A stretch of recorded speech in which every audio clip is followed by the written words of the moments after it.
Welcome to another live episode of Finding the Seams. Why do you always do this? I don't know. It's a gift. Right before we're about to go live, I give you something just to take the edge off. As soon as I hit the button, you got to drop something as we get the countdown that just has me stuttering or laughing as we come into the show. I want to welcome all of you. That's Brendan. I'm Rick, and this is Finding the Seams live version on the United WeCast channel. Brendan, so much to get to, but I have to ask you, is that a Bad Bunny shirt that you're wearing? Bad Bunny? Nah, I didn't know Bad Bunny even sold gear, but I wear Psycho Bunny. Shameless plug. They actually have sent me some gear. I'll take some more Psycho Bunny. You know, matter of fact, y'all can sponsor the show. Your boy on the way up. Me and Ricky. Me and Tricky. There we go. Because I would say that I've seen you not only on your appearances here, but elsewhere, and you are consistently wearing what is now what I know as Psycho Bunny gear. The material, I'm not even doing this as a promo because they don't give me nothing. Well, they did send me a box of gear, but the shirt, the material is great and it's excellent for tall people and it fits you good. So that's why I always wear Psycho Bunny. You know, my wife be trying to get me to buy all the high-end, like, name Louis. I'm like, man, I don't need all that stuff, man. Psycho Bunny's where I'm living right now. I'm living, since we're going to do promos for clothes, Mizzen in Maine. I don't know if you've noticed, but never heard of them. But hey, man, it works for you. Wow, it does indeed. No, on the golf course, that's your here look. on the show. I've always known you to look dressed just like that. That's what I'm saying. It works for you. That's your look. Yeah. All right. So for those of you out there who are interested, we'll give you more details later. Mm-hmm. In any case, well, I don't know why we spent that much time on clothes when we have so much to get to when it comes to the NBA. This is what I love about the NBA and the NBA draft is we don't just get talent being brought in, young talent being brought in, but invariably there are deals that are being made that change the dynamics of that talent. And Charlotte Hornets taking Christian Anderson Jr. with the 18th pick, point guard, but also moving LaMelo Ball to the Minnesota Timberwolves for Naz Reid, a number one pick. It was like 6 years or something like that. Yeah. I mean, it's way down the line. We'll be judging this trade long before. We won't even remember exactly how they got that pick. They got Heinz Steinbach in the draft too. There you go, which we can talk about. But I'm just off the rip. LaMelo Ball, Anthony Edwards, backcourt in Minnesota. What impact does this have on the Minnesota Timberwolves? I'm not sure what the impact is on winning. Okay. It's not like I watched the Spurs versus Minnesota series and thought, man, if only they had LaMelo Ball. Like like that wasn't where my mindset was. I understand what Minnesota's trying to do. They're trying to, on the fly, revamp this roster to compete in the Western Conference. And they're trying to appease their star, Anthony Edwards, because they don't want him to be the next star on the go. I just don't know. Like, I don't know how well. I'm not going to step out there and say nothing crazy. I've never seen LaMelo in the playoffs. In his 6 years in the NBA or 7, however long he's been, they've never made the playoffs in Charlotte. They made the play-in this year, but they didn't get farther than that. So I'm not sure if this is a move that's going to work. I also have to see how they're going to build out their front court because you lose Julius Randle. More importantly, I really love Naz Reid. You lose Naz Reid. Naz Reid is big in Minnesota. Like, there's tattoo parlors that are giving out Naz Reid tattoos, and I wish I was making that up, but I'm not. Like, losing Naz Reid is going to be bigger than what people expect. If I'm not mistaken, Naz Reid was an untouchable for you in terms of changing this roster. He was like, you're not moving him, which is what I found surprising in that he was the guy. I thought that they would be looking to move Rudy Gobert before Naz Reid, and maybe the contract or the situation just didn't make it work. I also think that Naz Reid's comments after they got knocked out probably had an influence as well. I don't know if you were aware of those. What did he say? But he talked about the moodiness of some of the players being a contributing factor to the Timberwolves getting knocked out, getting eliminated. And I couldn't help but feel like it wasn't just Julius Randle. It was Jaden McDaniels. That's who he was talking about. And I might even say might apply to Anthony Edwards and Rudy Gobert. It was a number of guys that I could attach that to without him naming any names. And at the time I thought, you know what, he's right. And then when he got moved, I thought, okay, well, they chose the young guns over the only slightly older guy who found issue with some of the young talent. Well, I think that Charlotte wouldn't have done this deal if Naz Reid wasn't in it. That's why I value Naz Reid so much, because of what he brings to the Naz Reid brings ball handling, shot making, post-up ability, and defensive ability to a ball club at about 6'10". And toughness and maturity as well, yes, in terms of how he plays. That's what doesn't make sense for me with Minnesota. I get why Charlotte would take him. I mean, he's a great fit. They may be the best three-point shooting team in the league next year. I said this yesterday, just randomly on my own page, and I'm gonna say it again.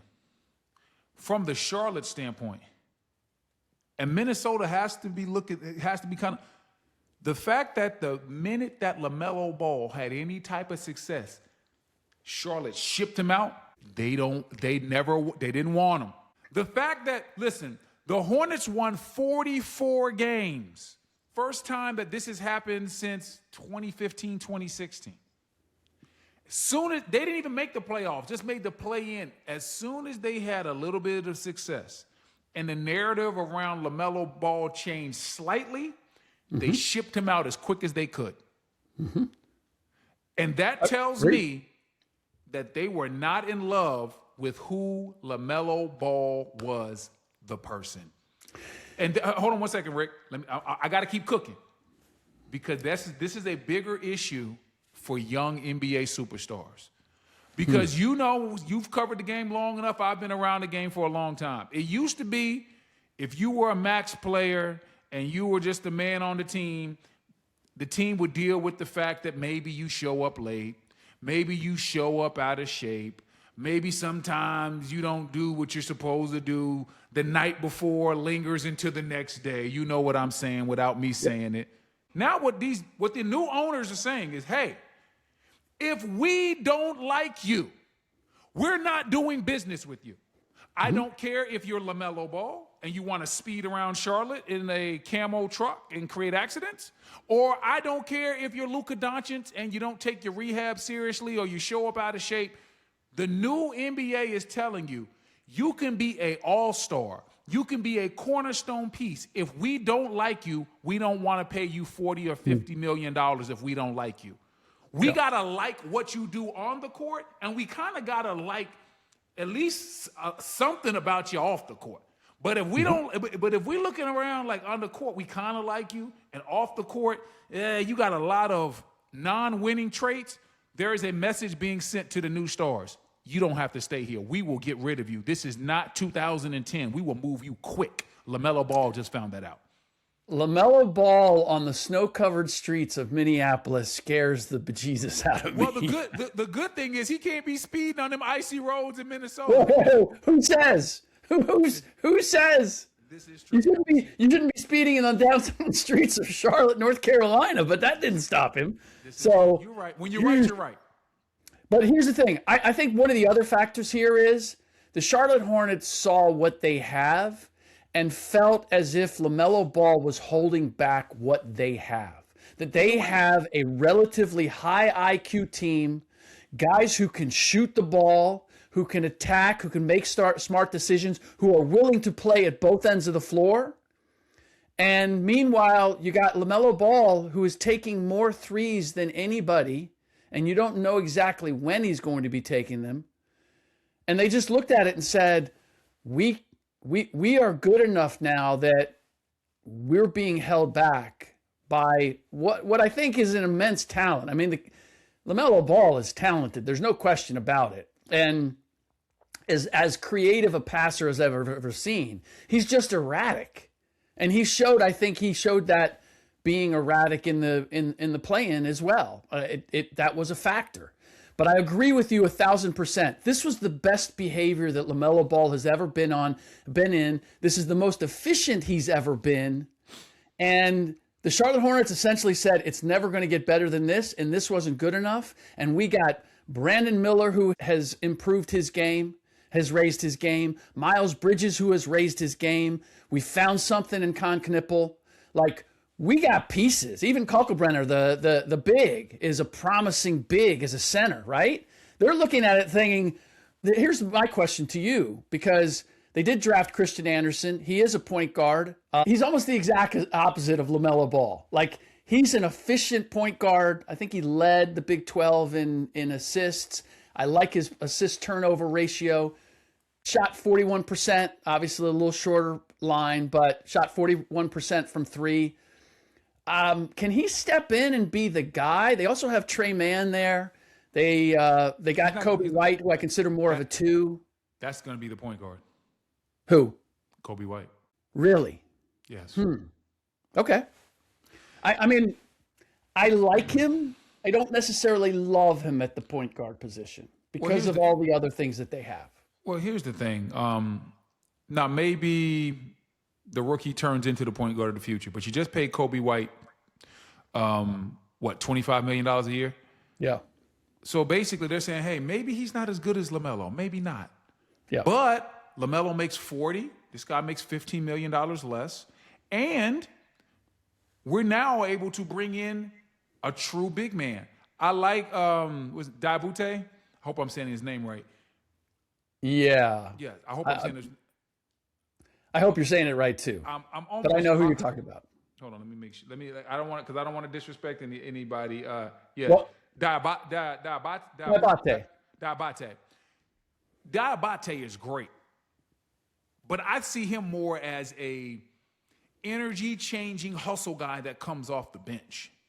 And now that you have Steinbach, and now that he was a legit 6'11" and led, I want to say he led college basketball in rebounding. He averaged 12 rebounds a game. You have Naz Reid. You got legit bigs that have offensive game. If you haven't seen Steinbach play, in the pick and roll, you're going to love him because he knows how to make the pass. He can hit shots, and he can score it inside. Good free throw shooter. You compare that with Naz Reid. They still got Bridges. And then you got Diabate bringing in that energy. Their front court just got a lot better. Yeah. And then on top of that, Kobe White, like LaMelo averaged 20 and 7. Kobe White's had a year in Chicago where he averaged 20 and like 5 assists. He averaged 19 and 4 or 5 assists. So I don't think that the Charlotte Hornets are thinking Kobe White's going to make everybody forget about LaMelo. What they're saying is Kobe White is good enough that when we pair him with Con Knipple and Brandon Miller, we're expecting these two guys to take steps up. This is what we think the franchise is going to be, and they were never going to be able to be that with LaMelo here. Yeah. People in Charlotte are mad. I'm here. I'm telling you, I live in Charlotte. Really? Yes. They're mad. People in Charlotte are they crazy? I've never been so excited. I can't remember I don't think I ever have been. Have I ever been more excited about a Charlotte Hornets team than this one? I think this one has so much promise. The pieces fit. Listen, what happened? LaMelo was a face of the franchise, and the team did well last year. This was the most exciting Charlotte team they've had in probably the last 10 years. Playing team. Hey, brother, do you want me to tell you what I see or what I know? I agree with you. I mean, that's not to you. That's all the people in Charlotte. Are you kidding me? Set your sights a little higher. It felt like you were talking to me. But what I'm saying I am is talking to you. When you're right, you're right. But what I'm saying is simply that people around Charlotte are very mad, very upset. How could you trade our superstar? First and foremost, he's not a superstar. He's a good player. He's an all-star. He's an entertainer. He's not a superstar. So when people see this move and they see the non-flashy, people like flash over substance. LaMelo's a lot of flash, but when I look at Naz Reid, that's a lot of substance. There's offensive stability with that guy. There's defensive stability with that guy. There's versatility. Then you got Kobe White. Kobe White's always been known to be a leader in every room he's in, from Carolina to Chicago. Yep. His coaching staffs love him. That's part of it too. I'm here to tell you, I think the Hornets were like, yo, we want all adults in the room. Yep. Yep. And there are some questions about how good of a leader is LaMelo. How good of 100%. and so like that's what I'm saying is that a lot of people in Charlotte don't like this move because they were in love with LaMelo Ball. I like his game, but I think the Hornets got better. I think that Brandon Miller's going to take a step up. I think Con Knupple's going to take a step up. I like what Kobe White brings to the table. I love what they did in the draft. And I like the fact that they brought in Naz Reid. And let's not forget, I know that pick seems far down the line, but they did get a first-round pick like 5-6 years from now, right? Yeah. That's smart. I'm going to tell you why that's smart. They're sitting there, they're saying, hey, if this Minnesota thing doesn't work out, Yes. this is how you become what OKC is. Yes. People are, how's OKC winning games and they still got picks in the top 10? Because they anticipated other teams dropping off. When I'm gonna walk you back down memory lane. When OKC did the deal for Paul George, and they were getting some of these first-round picks, the short-sighted, the short-minded people kept yelling, but the Clippers are going to be good forever. Those picks aren't going to be worth anything. Yeah. Hey, somebody tell those same people the reason they got J-Dub on that roster is because of the Clippers pick. So what you do is you get a pick, maybe not for now. We know LaMelo can play and so can Ant-Man. They might be good. But if they don't make any headway, Ant-Man might be gone in 3-4 years. And that's what they're saying, hey, let us get a first-round pick because if that Minnesota ship crumbles, guess what? We're going to be here with a first-round pick to elevate our roster even more. I love what the Charlotte front office is doing. This is how smart front offices move. Agreed. And on the flip side, I'm nervous about this for Minnesota because I've always thought that they were, one of the things that held them back is that they're not a very mature team. I don't associate maturity with LaMelo Ball. So now you're adding another piece that like could take you sideways. I don't think like Rudy Gobert, for as old as he is, kind of goofy, not the most mature, level-headed dude. Ant can have his moments where you wonder, like, is he really, like we always talk about how young he is. And you add LaMelo, Jaden McDaniels, up and down. You know, I think Naz was on the money. I love Jaden's talent, but he can be moody. He can like get into his feelings. So he can be moody. Are we forgetting this guy punched a wall and knocked yes, himself out I know. of the playoff series? Let's see. Okay, but he's improved. I mean, that was the bottom. Like he's grown from that. He just hasn't completely matured, is how I would put it. And then you mentioned pick and roll, like Rudy Gobert and LaMelo Ball defending the pick and roll. Good luck with that. I don't care. Jaden McDaniels, you can have 3 other Jaden McDaniels out there. You're going to struggle defending the pick and roll, which is what everybody runs. Again, when I look at the Western Conference, I look at what they're trying. This really feels like we got to do something to keep Ant happy. And almost like Carmelo Anthony in Denver when they went and got Allen Iverson. Oh, let's go get him. He hasn't had a chance to play with a bona fide star. Let's go get him a guy that he can connect with and all of that. And you looked at it and you go, okay, you know, in a fantasy league, that might work. On paper, that might work. In reality, I don't know if that's going to work. I understand why they did it. They needed a playmaker. We've talked about that, right? They desperately needed another playmaker. I just don't know that this is the playmaker that I would go get. And giving up Naz Reid for it, I think only compounds the potential trouble that you've created for yourself. I'm so glad that I'm having a positive effect on you. Why is that? What do you mean? I was just Mr. Negative about the Minnesota Timberwolves, and now you're saying that that you're having a positive effect on me. Because please explain. I'm basically taking credit for your great basketball mind. Okay. Because wow. you know, whenever I see a deal or a trade or a draft pick, Yeah. when I look at a team, I have the end in mind. How are teams going to attack this team? Yeah. And the first thing you said was, hey, Rudy, LaMelo, pick and roll. All I'm going to say is this. You're going to have, let me see, how much does Rudy make? About 40, 50? Yeah, I looked it up. Yes, 40 because LaMelo I think makes 36. Okay, but he's going to make 40 at some point. It's 40. Yes. So let's just make it like this right here. 80 million. We're going to take $80 million worth of player, and we're going to, and in a playoff series, we're going to put them in a pick and roll and run them off the court and make them useless. That is going to be a problem, okay? When I can look at $80 million worth of talent, and I can tell you in June how I'm going to beat you in next June if you make it that far. I know exactly what, put LaMelo in the mid pick and roll. He's gonna die on the screen. Rudy's gonna be back in the lane. And if we got a guard that can boogie, like, it's gonna be a wrap. Like, can you imagine Shea? If OKC plays Minnesota, they're gonna run a switch. They're gonna run a pick and roll, have Jay McDaniels switch off of Shea. Shea's going to then get Melo on him, and he's either going to ISO or he's going to call for a pick and roll, and it's going to be Rudy in a drop, and it's going to be buckets. That's like, this is problematic.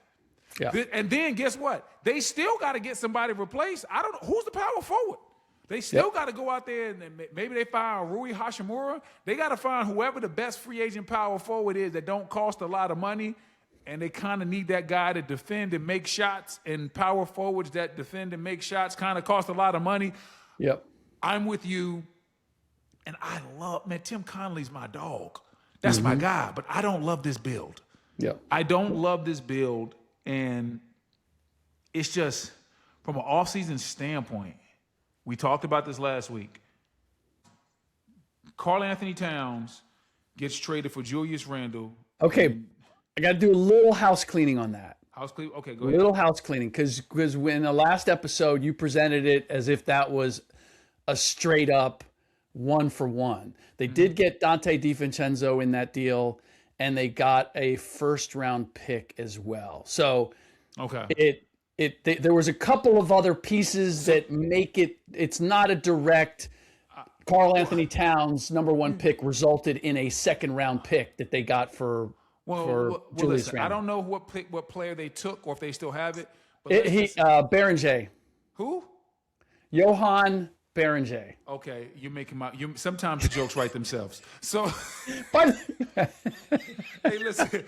So Karl Anthony Towns turned into Johan Berenger, Dante DiVincenzo in the second-round pick. Yeah, that sounds better. No, it does sound better. It does sound better. It's not much better, but it sounds a little bit better. Hey, that's like asking me, hey, you want me to punch you in the face or the stomach? Either way you put it, it still hurts. Hey, stomach. I got the abs. I can handle that. That's an easy pick. Look at you swagging. I got the abs. All right. But like I said, I agree. I don't want to mess this up. I mean, what? The moneymaker. I think that Minnesota's in trouble. Yeah. No, I agree. Another question that I have in terms of fit, it's with the #2 pick, Darryn Peterson, going to the Utah Jazz. We talked a lot about it over the course of March Madness and whatnot, that Darryn Peterson probably was going to be the #2 pick. And so Utah got it. Talent-wise, makes a lot of sense. What I'm struggling with is you got Darryn Peterson, Ace Bailey, and Keontae George. How does that work? And then, if I'm Lauri Markkanen, I'm like, am I going to see the ball? Because I don't think of Darryn Peterson as a point guard. I know he's listed as a point guard, or he's advertised as a point guard. I think he's a scorer. I mean, you want to say scoring point guard, fine, but how are those three pieces? Can those three pieces work? Well, the first thing is when you look at Darryn Peterson's game. So when I had a chance to talk to my friends that were scouts, they said, first and foremost, as great as he looked at Kansas, we saw him being used in possibly the worst way as opposed to who he was as a prep All-American. Okay. Darryn Peterson was a ball-dominant point guard, and scouts kind of questioned would he be able to shoot with range. And what we saw at Kansas is they used him off the ball as a shooting two guard on a team with no shooting around him. Like, Bill Self in Kansas actually did a terrible job of building out that roster. I got to call a spade a spade. No. I get that. I just, for doing a terrible job with Darryn Peterson, he still had, the cramps aside, still had a pretty good year. No, there's a difference because he's a great player. There's a difference. What I'm saying is we didn't get to see him be the guy that he is because no one was worried about any wing shooting. He didn't have the ball in his hands as a traditional point guard. He didn't have a stretch 4, and he didn't have a stretch 5. Darryn Peterson looks different when he gets down the lane and there's space. And it's like, oh, I can get to all my like, that's what he was in high school. He got down the lane, and he was in the lane making all the plays, 5 or 6 assists. He was in there scoring. But at Kansas, he's so good, he figured out a different way to play and still averaged over 20 points a game. So to answer your question about what's going to happen, Darryn Peterson and Keyonte George are going to be the main ball handlers on this team. Lauri Markkanen and Jaren Jackson Jr., they're going to get their action as well. Ace Bailey is probably going to need to come off the bench or something like that, because he's not going to get a lot of opportunity, because we know Darryn Peterson is better than him. Keyonte George is better than him. He's not better than Lauri Markkanen, and he's not better than Jaren Jackson Jr. Ace Bailey is a very good young player, but this team isn't the average number 2 team drafting. Like, they have actual talent. They have guys that have been – their front court has both been all-stars. Okay, yeah. Jaren Jackson's been an all-star. Lauri Markkanen has been you got 2 all-stars on this team. Keyonte George averaged 24 points a game last year. Ace Bailey is probably going to be better suited coming off the bench in an instant offense role, because if he starts, he's never going to touch the – I'm not going to say never, but he's just not going to be a person that gets to initiate offense. Here's my question, though. With all that talent, with all those mouths to feed, can I count on Darryn Peterson being able to do that? And Keyonte George, okay, had a great year last year. Look at their record. You know, how effective, how efficient were they? I don't know that either one of those guys is the point guard to harness all of that. We can't look at their record. We know what it was. Come on, man. Come on, man. Okay, that said. Come on, man. Hey, listen, there were games. Did you see I Jackson's know. game? They pulled the plug in the fourth quarter because they were winning. I'm well aware of. I'm well aware what they did. They made sure that Darryn Peterson was on this team. That's what they did, okay? They did have the worst record in the Western Conference. I want to take a look at something here. You always do this to me. I'm going to do this to you. Take your time. Hey, take your time. We got No, I'm not taking my way. You know, we are live. There are people that are paying attention. Can't you entertain the people while I'm looking this up? You got your spectacles? You got your glasses? You look like you barely see in the screen over there. You need some readers? Yeah, okay. I was just looking at Keyonte George and his numbers. I know he was at 24 points per game. Yeah. 6 assists, 3 turnovers. It's within the realm of possibility. Who do you lean toward in terms of being that initial playmaker or the primary playmaker? Well, you know, I mean, if Darryn Peterson proves he can do it, it's going to be Darryn Peterson. They took him number 2. Well, we took Ace Bailey, 5th? What was he? Yeah, but Ace Bailey, like I said, that 5th is really good. You know, 1 and 2 come with a little bit more pressure. That's true. And then on top of that, Darryn Peterson is going to have the ball in his hands more. It's going to be Darryn Peterson and Keyonte George both initiating offense. And then it's going to be those guys playing off of Lauri Markkanen, Jaren Jackson Jr. Those guys can catch, shoot, pump fake, post, get to their spots. But the core 4 is going to be, right now, unless something happens with Keyonte George, the core 4 is going to be Peterson, George, Markkanen, Jaren Jackson Jr. Everybody else gets whatever's left over. Ace, that's you too. You get whatever's left. You know who's going to have a lot of pressure on him is Will Hardy, the head coach. Because now you're good to go. Like, there's no more tanking. You made the deal to get Jaren Jackson. You shelved him, and Lowry had his injuries that they were able to put him aside. Now it's go time. And I know this, Brett Brown can tell you this in Philadelphia. It's awfully hard to turn the switch when you've presided over a team that's been tanking to now tell everybody this is the way we're going to play and we're going to be legit. That's a really difficult challenge. And I liked Will coming out, like what he was doing. I think he's a relatively creative coach, but my estimation of how good he can be has slowly but surely deteriorated. And some of it is because he's been asked to tank, but the reality is he's been asked to tank and did that very effectively. And now you got to turn it around and say, we got to go for it. I'll put it this way. I'm more excited about Charlotte than I'm Utah Okay. in terms of what they have and the direction they're going, their coaching, all of it. Like, I think that they have a group now that is all on the same page. And I never felt that way. LaMelo was just this entertaining kind of sideshow, but I never thought it was going to be winning basketball. Now I look at what they have, and I look at how hard those guys play, and I look at the kind of the mindset. I don't think it's any accident that LaMelo got the soft benching at one point. My hat was off to that. Like, that takes guts. So I'm very big on that. One other fit that I'm curious about, and all of this is leading to the fact that I still feel like Caleb Wilson should have been taken higher, right? Yeah. Cam Boozer with Zach Edey and that rebuild situation. I have a hard time seeing that work. What do you think? I like Cam Boozer's game more than a lot of people. But Cam Boozer combined with Zach Edey ain't it. Yeah. Now, I'm not telling you not to take Cam Boozer because you know what? I like that my perspective is rubbing off on you, and I can drop something there, and you're like, eh. Like, listen, man. If I'm gonna talk about LaMelo Ball and Rudy, listen, I gotta just tell you NBA guards are gonna walk into Memphis and be like, "Oh, those are the dudes that are guarding the pick and roll." Like, Cam Boozer does a lot of things well. Pick and roll defense against guards isn't one of them. Zach Edey has been running a drop his whole life. Yep. He doesn't have another coverage. I think Memphis probably would have been better taking Caleb because when you have a Cam Boozer, you need an athlete beside him to do what he doesn't do. Same thing with Zach Edey. If you have a Zach Edey, you need an athlete beside him to do what he doesn't do.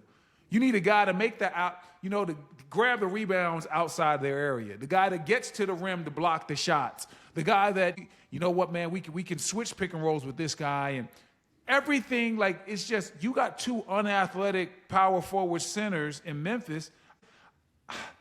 Memphis right now they're the team in the NBA. I think their roster is in the most trouble. First and foremost, you have a franchise player who doesn't want to be there, and that you don't want to be there. And the rest of the league does not want him. Ja Morant has what we like to call negative value. You have to attach a first-round pick or two just to get somebody to take him. Mm-hmm. So you got a franchise player that don't want to be there, a team that don't want that guy there. You don't have any other young promising players on the roster. You traded Jaren Jackson Jr., you got rid of Bane, and now you're looking around, it's like, it's Cam Boozer and what? This Memphis situation is nasty right now. I have no idea what direction they're going in. Like, there's some teams that I'm like, yeah, they might not be a good team, but I see how they can build. I don't know what Memphis is doing right now. I don't know what their plan, their course of action is, and I don't like Cam Boozer mixed with Zach Edey. I think Memphis is going to be picking in the top 5 picks again next year. Yeah. One of the other question marks coming out of the draft, we had 2 point guards taken at the 6th and the 7th spot with Michael Brown and Darius Acuff. The first going to Brooklyn, the second going to Darius or Darius? I saw it as Darius. I was surprised. I always had it as Darius. I've been calling him Darius Acuff all year.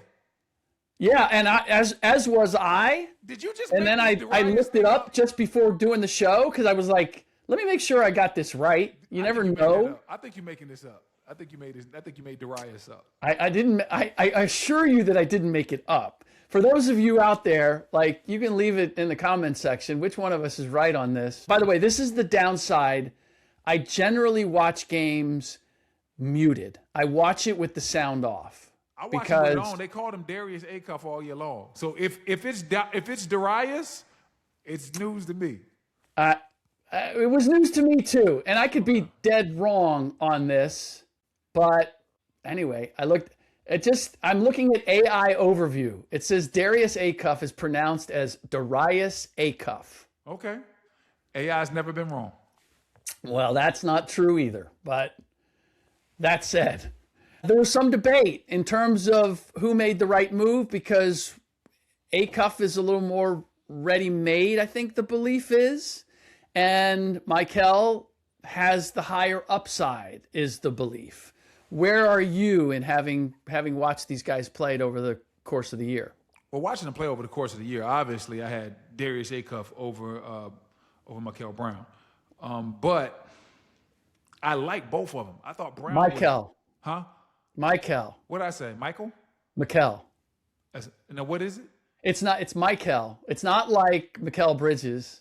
It's Michael. Michael. Yeah. Okay. I have Darius Acuff over Doing a pronunciation Michael show Brown. here. I hope I got your names right, but I'm just talking about the players. I think Acuff is a better player. Like, watching him do what he did in the SEC, arguably the premier conference in college basketball this year, or at least one of them. You think that at least they're 1, 2, or 3. To lead that conference in assist and scoring is phenomenal. Yeah.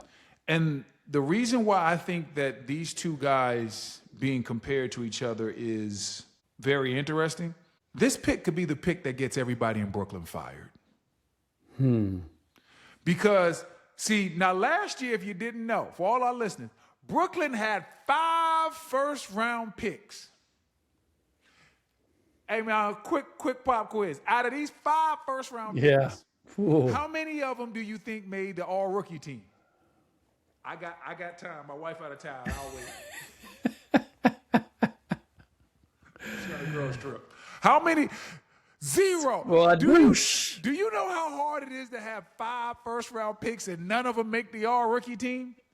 If Acuff turns into the next superstar and Brown isn't close, if it's Acuff by a mile and Brown has the back injury, listen, some other things were going on at Louisville too. I know you heard them. If I heard them on my couch just playing with my daughter, I know you heard them. So there were some other issues that were going on there. If Acuff goes to Sacramento and becomes incredible, we could be looking at everybody in Brooklyn getting fired because and did you see, bro, they were high-five? I was like, well, who are they taking? They were all high-fiving in Brooklyn land. Yeah. Like they were shocked. Who was shocked that Brown was there at 5? They looked like some idiots, man. They were high-fiving like you high-five like that when if the Bulls were high-fiving like that, I would have understood it because the guy that they wanted dropped to them. Everybody and their mama knew you going to be able to get Michael Brown at number 5. Yep. Like, they were high-fiving like they didn't think he'd be there.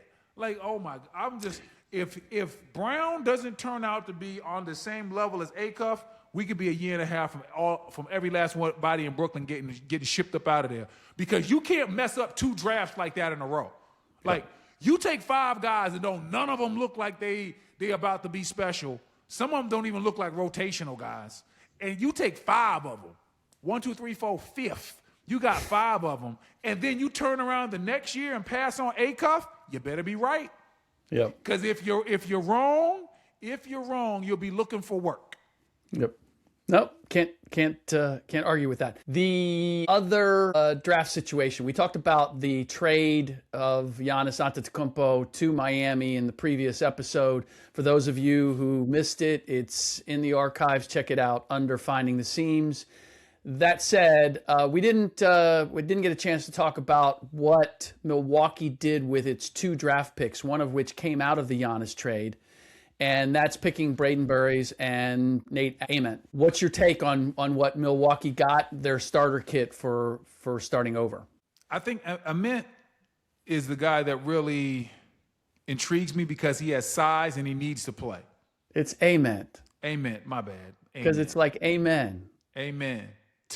So, so I think Ament is the guy that intrigues me the most.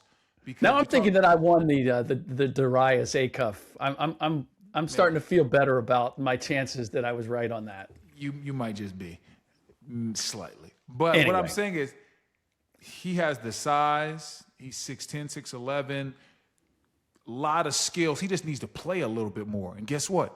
He's gonna get a chance to play a lot next year.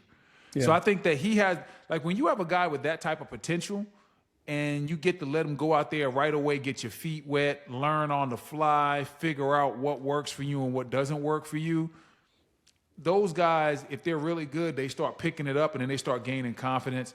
I like Burries as well. He's more of I don't think he's a superstar guard. Yeah. Do you have a comp for him? Like, I think he's like a Tyus Jones type. Yeah. Like, he's like, when you watch Quasi starter, quasi starter, point guard, safe pick. Yeah. Not going to do anything extraordinary, but like you're confident when you put him out there, he's not going to screw things up. Exactly. He's a solid pick. That's just Tyus Jones is a great comp because when you watched him, his whole career, you never thought, oh my God, this guy's the fastest or the quickest. But you're like, man, Yep. I know what type of product I'm gonna get when he gets out there on Yep. that floor. Yep. He can help me win. So that's what I see in Burries as well. So I think it was okay for Milwaukee. I think listen, Milwaukee gonna be bad for a long time. All right, that's just what it is. They're gonna be bad for a long time. Bad? Huh? Bad? Yeah. Like, what's bad? Milwaukee is going to be. Aren't they? They'll be a play-in team this year. Milwaukee who? They were a playing team with Giannis. What you talk? I mean, they weren't a playing team. Like, dog, what? No way are they making the play. Like, listen, Miami's going to be better this year. You still got Detroit. You still got Boston. You got the Knicks. Yeah, but you got to have people that are. Let me take it. I'll take Charlotte. I'll take Charlotte over Milwaukee. For sure. I'll take Cleveland, Toronto, Atlanta, Philly, Orlando. Man, I ain't taking Brooklyn. You're not taking Brooklyn, Chicago. I'll take the Pacers over Milwaukee too. Yeah, Pacers are going to move up. Let me amend that. I'll take my Washington Wizards. In AJ, we trust, baby. Let me amend that. What's that? No. Don't do that. Don't go that far. Don't go that far. I'm going that far. All right. We back. You know what? We're gonna end it. We're gonna end it there because we're not diving into that conversation. No, we back. I don't care what you say. You can try to cut my microphone if you want to. We back. DC, stand up. Hey man, we need the outro with some go-go music or something, man. DC back. Play some Wale. So wrong. DC, So wrong. we back. All right. Are you done? No, that's it. I'm not. Chili Bowl. We back. All right. That does it for this live episode of Finding the Seams. Live from U Man, Street. Did you work out this morning? I did. Is this? I still got pre-workout. Did you have one of those? Did you have one of those mother buckers? I did. That explains it. The residue's still in my vein. Oh, man. Unbelievable. All right. Listen, thank you, all of you out there, for joining us as always. Oh, I'm sorry. If you're listening to the audio version, please rate and review the show. Just ignore the last couple minutes. Just pretend that didn't happen. Live from John Wall's house. We back. And please leave commentary, particularly when it comes to the Wizards and Brendan's belief that they're back. They're back to what? I won't get into that. Playoffs. All right.